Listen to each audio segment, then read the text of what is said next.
This week on Police 10-7, Police dog Blade tracks down a drunk driver who's run from the scene of a car crash.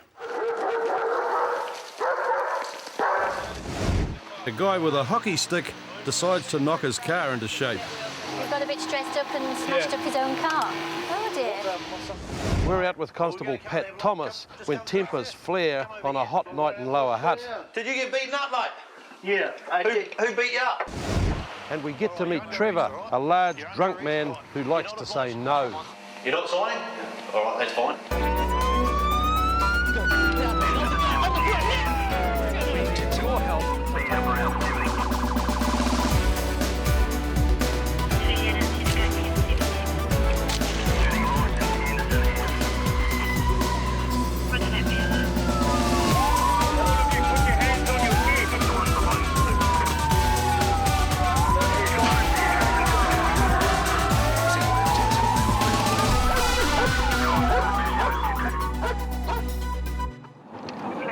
Constables Pat Thomas and Jared Rowe are on their way to a block of flats in Lower Hutt where residents have reported there's a fight in progress. We don't know what's happened, so we're treating it as quite urgent. The offender was last seen legging it through the flats on Schofield Street. We'll go Schofield Street later. When they get to the scene, there's no sign of a fight. What's happened? The witness, the lady that I seen get beaten, just went to The informant's seen the offender run off and the victim's gone into a house at the end of the street.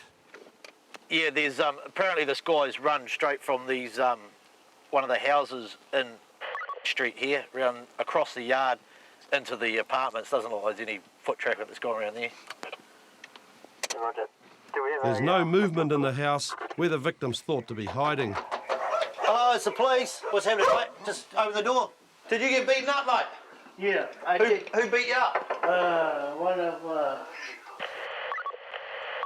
yeah, he's got a mark on my head. Yeah, where's... It's on the other street.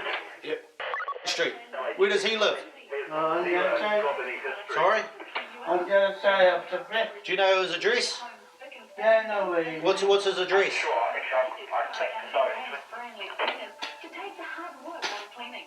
What's his address? It's a very serious. Sorry? It's a serious. Well, you tell me, mate. What is he beating you up for? And just for nothing. You guys just have a fight? Yeah. Was he drinking here, was he? No, on the other hand. You were drinking over there? On the other side. All right. Where does he live? On the other side. Yeah, do you know the number? Yeah, I know where he is. What's the number? I'll come and I'll show you. You'll show us. What do you want us to do with him? I don't know. Was it a fight between the two of you? Do you have them all the time or No, what? it's one of my, I don't want to lay a chance to him. Yeah, well, what does he do? If he's beating you up for no reason, you might want to. Yeah, it's only for too much drink.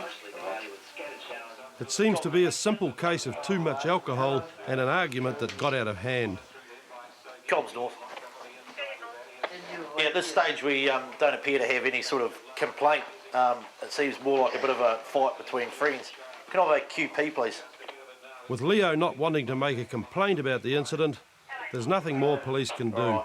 Okay, well, we'll leave you to it. You want someone a cup of tea? Or... No, thanks. We don't need a cup of tea. We've got work to do. Okay, see you later. Thank you very much. Thanks for coming. No problems, mate. That's what we're here for. Thank you. Bye-bye. A short time later, Pat and Jared are on their way to another fight. And this time, there's a weapon involved. Bandana, black trousers, white shoes, blue hoodie. The other guy that was with him had same clothing description. The incident's taken place at a gathering spot for Lower Hutt's teenage car enthusiasts. North 7 car park. And the number of people around won't make it any easier for police to find the offender. Well, there's just been reports by a member of the public that someone may have pulled a knife on somebody else. We have a description of somebody, but obviously there's a lot of people here, so we're trying to get the right one. What's up, mate? Over there, bro. Oh, no, all right. Shall I go break it up? No, all right, mate. You just wait there. The scrap the guy's talking about is actually a plainclothes officer arresting another boy from yet another fight. Hey, you boys move away before you get arrested as well. He just smacked him in the face while we were standing here. I don't think he's the one. It's just another one. No, I don't think he's the one either. Hey, no show here, guys. See you later. Pulled out a screwdriver. Who's that, mate? Oh, this little dude, he's got a bandana around his head. And, What sort of bandana? What sort of bandana? He's short, white bandana. The blue hoodie. Got me, Yeah. No, not you. Do you know where he is? He's a Robert. No, he took off. He saw you using jitters. Yeah, have you heard his... I know his mate. No, there he is there. He's still pulling down the bank. He's got a screwdriver. That guy there? It appears the offender was wielding a screwdriver, not a knife, and he's been caught by another plainclothes officer. Have you got the screwdriver, mate? Have you got the screwdriver? Yeah, wait there, mate, wait there. The teenagers got no weapons on them, but the victim's sure they've got the right guy. Just interrupt you for a sec. Can you see the guy around here now that pulled the screwdriver on you? Yeah, do you know his name? Oh, it's that. Oh, but it's definitely that guy down there. Yeah. Sure. Sweet as. Has he got it on him? No, he stashed it apparently, but he's, yeah. Did you see what it looked like at all, mate? Oh, it's a flathead. I know that. Flathead, how long? That long, probably. Oh, did you see the handle at all? I think it was blue, but no way. Okay, sweet as. The young offender was charged with carrying an offensive weapon and was dealt with by Youth Aid. But for Pat Thomas and Jared Rowe, it was back on patrol and to an incident with Trevor. Yeah, we're going to what we believe is a domestic dispute. It appears the male party's actually left the address via driving through the garage door. So he's obviously maybe quite worked up and apparently he's quite intoxicated. As expected, they find a guy who's obviously drunk and seemingly bewildered. G'day, mate. What's happening? You having some domestics?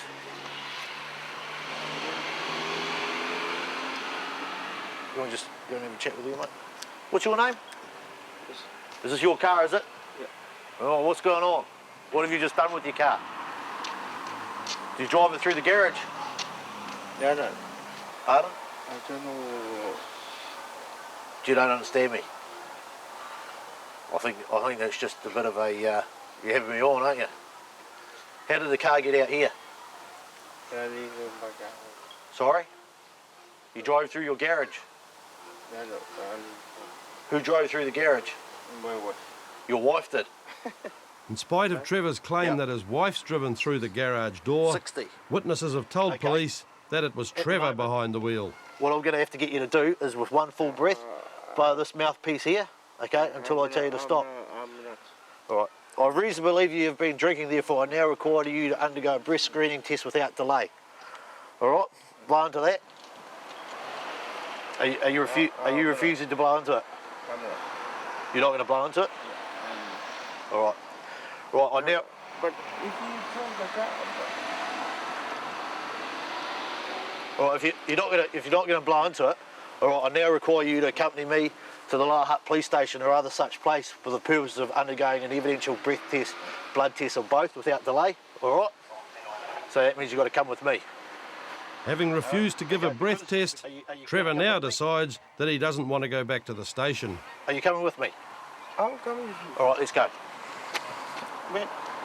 No, your son isn't coming. Come on, let's go. All right, you're under arrest, all right?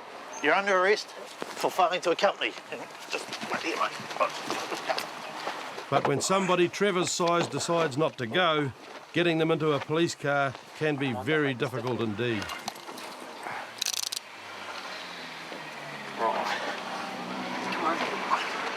Come on. Stand up. Come on. Right, you're not obliged. Come on. Once again, you're not obliged to say anything. Stand up. Anything you do say may be given an evidence. Let me, I'll bring the car. Come on. Wait.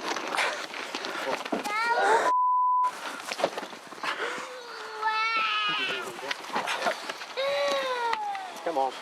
Stop being silly. Jared Rowe delivers Trevor's son to his mum and they head for Lower Hutt Station, where Trevor decides walking's better than being dragged. But he's still got no intention of cooperating with Pat Thomas. Now that there is just saying I've been advised of my right to consult and instruct a lawyer without delay and in private. Go, you just sign that, and then I'll give you this list here of all your lawyers that you can ring up. You're not signing? All right, that's fine. Here you go. These are all your lawyers here. They're available free of charge. When Trevor finally got round to talking to a lawyer, it seemed that the drink driving procedure would finally get started. But Trevor had other ideas. What is so for my lawyer? What's that? I don't know what your lawyers told you. All I'm telling you is that I now require you to undergo the evidential breath test without delay.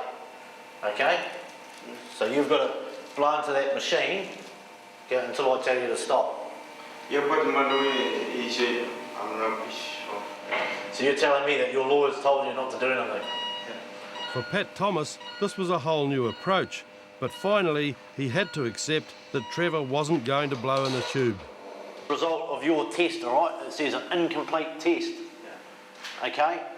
That means I now require you to supply me with a blood sample. Do you consent to taking of a specimen of blood? No. No. What is your reason?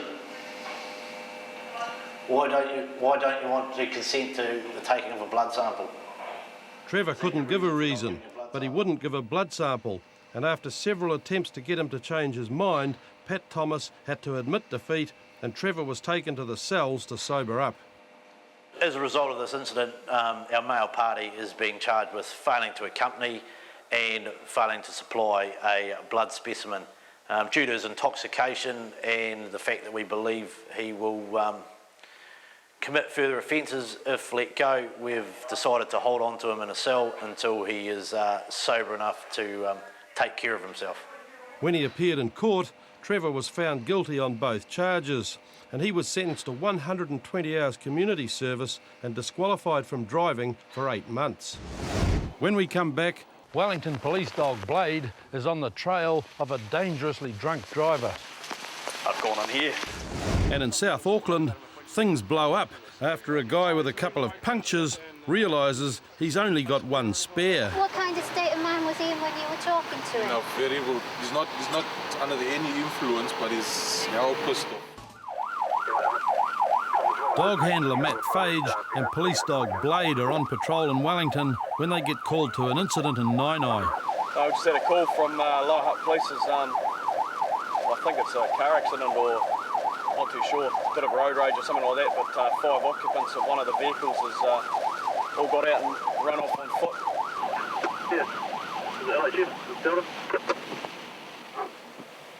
Yeah, comms, Delta 10-7.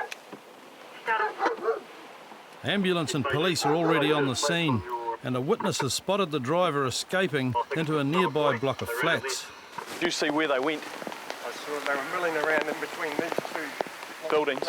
Okay, you don't know where they went from there exactly. What driveway entrance, mate? This one? This? All right, thanks, mate.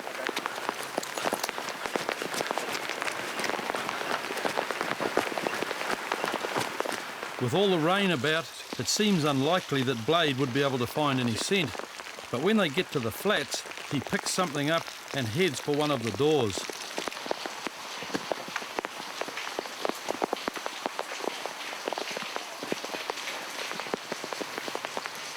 And although Blade circles around, he keeps coming back to the same spot. I've gone on here. But the guy inside the flat is claiming to know nothing. I spoke to a guy on here. I mean, the dog's not... I mean, we've got a start point there and he's come to here. I mean, mate, there's people everywhere, so... Where these guys all come from? They've come from an upstairs flat. He's saying they haven't seen anybody. This guy's saying he's in here on his own. All those idiots... I mean, I don't know. They're apparently last seen in here somewhere, so I doubt they've gone over these fences, but I'll cast and have a look over there. Might just have to... I don't know, the other flat next door, I don't know who's in that one. It's a confused situation, but finally police decide to search the flat indicated by Blade.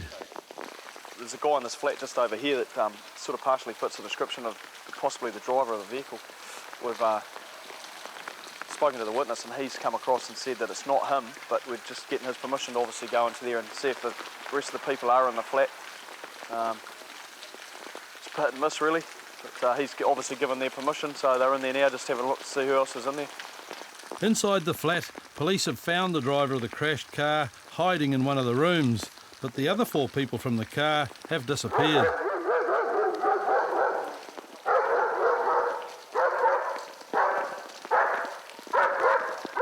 The young guy's very drunk and is claiming that he lost control of his car because of the rain. The pregnant driver of the other vehicle was taken to Hutt Hospital, where she was treated for minor injuries to her back and collarbone. She'd had no way of avoiding the crash. Like, from what I've been told, this silver car here was coming around front street there, around the corner. The white car's coming down Crescent, and it's gone straight into the front of the silver car. Poor old innocent party here. And as we said before, the driver and the occupants of that white car took off on foot to the flat that we found them at. The driver's now been taken back to be processed for drink driving, and hopefully we'll get a result out of that. But that's basically it. Back at Lower Hutt Station, Adam went through an evidential breath test which read 1,050 micrograms, more than 2.5 times the legal limit. But that was only one of several charges Adam faced. So I'll tell you the charges. You've got careless driving, driving whilst forbidden. Because back in '99 you were told not to drive because you didn't have a licence. And you've got drink driving, you've blown at 1,051, and we might be looking at failing to stop and ascertain. Alright? But we'll just look at that. Alright? When he finally went to court, Adam pleaded guilty to all charges. He was sentenced to 1 month in prison and disqualified from driving indefinitely. It's a wet Friday night in South Auckland, and a man's just attacked a car at a service station in Tirakau Drive. RYO3, good details. Go to the service station, corner of Refusal Road in Tirakau. A male was smashing a car window at the forecourt. A piece of wood. Yeah, Roger, received. We're 10-2. When Constables Natalie Taylor and Rogan Smith arrive at the scene, there are 2 people standing near a damaged vehicle. There's a guy with a white t-shirt. Complex double I. Oh, he's got jeans on now. But the alleged offender is nowhere to be seen. He was having a go at a car, or? Yeah, the van's like, Okay, the van there? go in there. When Natalie and Rogan approach the couple by the car, a strange story starts to emerge. Oh, so you're basically having a bit of anger problems, yeah? Yeah. Okay. Quite a bit of anger problems. The man with the problem has apparently taken a hockey stick to his own car. Whereabouts do you head off towards? He just walked that way now. I've walked around the whole centre, I can't find him, I don't know where he's gone. Right, and I'm just waiting for his brother to come. What's his anger problem then, do we I don't know. He busted both his tyres. Did he do that when he was angry, or were the tyres done anyway? We were on our way down here and he hit the curb. Right. And he popped both tyres. Oh, right. So when he got down here, we changed the one, he took it out in the car. He got a bit stressed up and smashed up his own car. No apparent reason. Oh dear. What's something that'll stick out about him if we're just going to go and find him? Because that's not a good idea. Oh, he's wearing a white t-shirt and blue jeans. Does he have any facial hair or anything like that? Yeah. He does facial hair? Similar to mine. What kind of hair does he have? Black hair. How long? What's similar to mine? Same length as yours. Okay. What's his name? Anthony. Anthony, the angry driver, has taken off. And while he'd never get a job in a panel beaters, his stick work shows plenty of aggression. And when his brother Joseph arrives, it turns out the car doesn't actually belong to Anthony. This is my dad's car. That is his car. It's like He uses it, yeah. He's never a problem with that. So what's happened today then to make him? He's obviously been in some kind of mood I was with my wife at my mother-in-law's place. So. Whereabouts did you last see him? Oh, he should be coming down the road now. Joseph had just found his brother down the road, but had driven on after failing to persuade him to get into his car.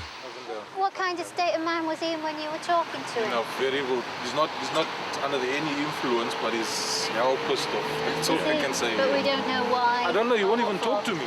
Because he just started shouting out, oh, he's tired about this car and he's tired about the family. And I thought, oh, okay, I'll just left it at that, you know.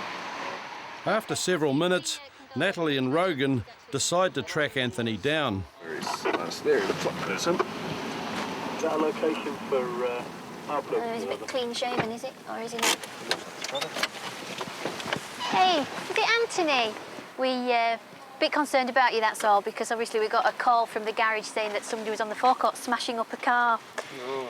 And it turns out that one of your friends there said that it's your own car. Yes, it is. Is that right? Okay, what's gone off? I was going a little bit angry at my car. Right, okay. There's nothing, I mean, obviously it's your property. It's not an offence to damage your own property, but we're obviously a bit concerned that something's upset you that much that you felt the need to take it out on the car, really. And obviously it's a bit disturbing if people are stood around and they've seen you. While police aren't concerned about the damage to the car, the fact that Anthony's carrying around a hockey stick is a potential problem. Perhaps walk away next time before you pick the stick up might be better advice, yeah? And I wouldn't carry your hockey stick around in the car with you, okay? Unless you are going to play hockey. I thought it was mine. Because if you're carrying it around with you in circumstances where it might be construed that, you know, you're taking it around to use, like some people use baseball bats and so forth, you know, to use in fights and stuff like that, it'll be taken off you and you can be charged for having it with you. Recently I've been threatened, so that's why I carried it with me. So, If that's the reason why you're carrying it, then you definitely shouldn't have it in your car, okay? It's an offence to carry it as a weapon for protection. Oh, okay. Oh, I didn't know that. Yeah. So you should only have that with you from your for car. the game. Okay. And yeah, if you have any fears for your safety, we're the people that you should call. Yeah. Don't take matters into your own hands. Okay. All right. Thanks a lot, guys. Okay. No worries. Maybe a bit of explaining to your dad about the damage to the car. Anthony walked off to face his damaged car, and Natalie and Rogan head back on patrol. And no charges were laid in relation to this incident. Next week on Police 10-7, we're in South Auckland when Rachel almost goes too far. Hey. If I hear one more swear word from you while we're outside, I will take you to the cells. A party gets out of control in Lower Hutt. Hi! If the party gets out of control, then of course the police are going to be called. Oh fuck, you smelled my beer. Well, get out of the camera, bro. Dispute between neighbours flares up in Petone. If he thought he stole it, why didn't he ring the police and just say, I think he's stolen the wallet? And the temperature rises on the streets of Manurewa. Does your car usually do this?